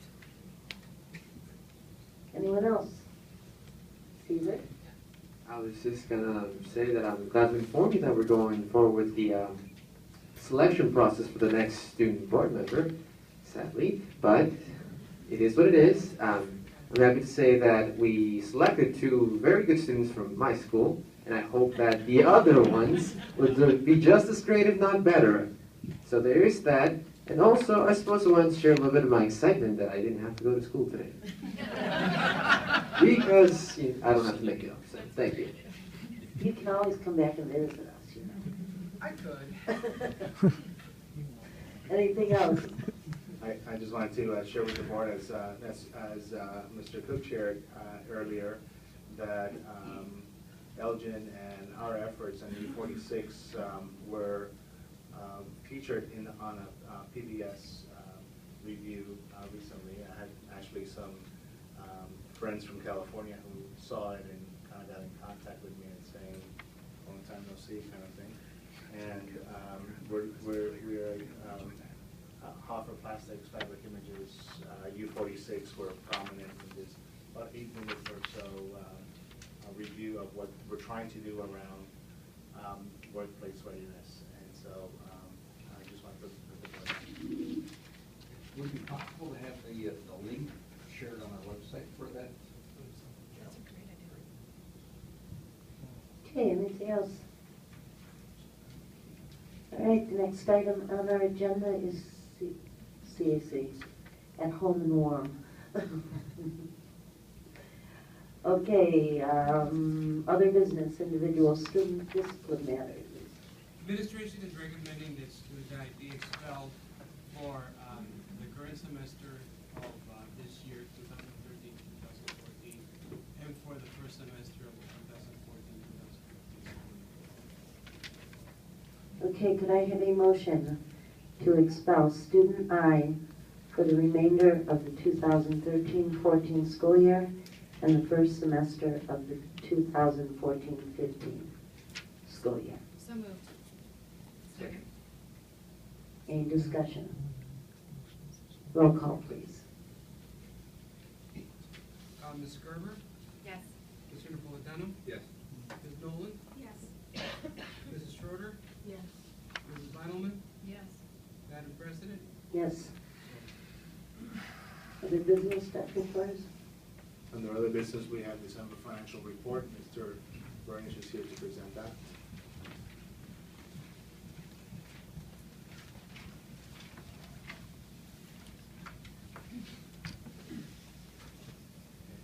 At the end of December, our total fund balances are $191,345,025, which is a decrease of approximately $17.4 million from November. For revenue, we received $1.4 million in property tax. The state is paying the general state aid payments on time. And during December, we also received $5.2 million in categoricals. At the end of December, the state owed $8.7 million. We've only received $350,000 so far in January, so the current balance as of today is $8.4 million. Our federal revenue is reimbursed monthly, and we received $3.5 million in December. Our total revenue is 12.8% higher than this at this time last year, and our expenditures are 2.7% higher than last year, but in line with our budget. If you have any questions, I can answer them at this time. Are there any questions? Change in amount 30%. How did I miss that the first time I looked at it? That's on the state revenue, and that's mostly because our state aid payments are higher this year. Oh, okay. Than the state aid. That's a good thing, yes. You had mentioned how far they're in the, they're behind, but yet you said, I think you also said that they were making them on time, so. The state aid payments we're getting every month. Okay. It's the categorical payments are about 90 days late. Those are 90 days, that's what I'm saying, but how so- far back are those? Right, so what they paid, in December, they really paid us what they owed us for September, and then all the December quarter is out there. So the amount overall stayed about the same. So the concern remains.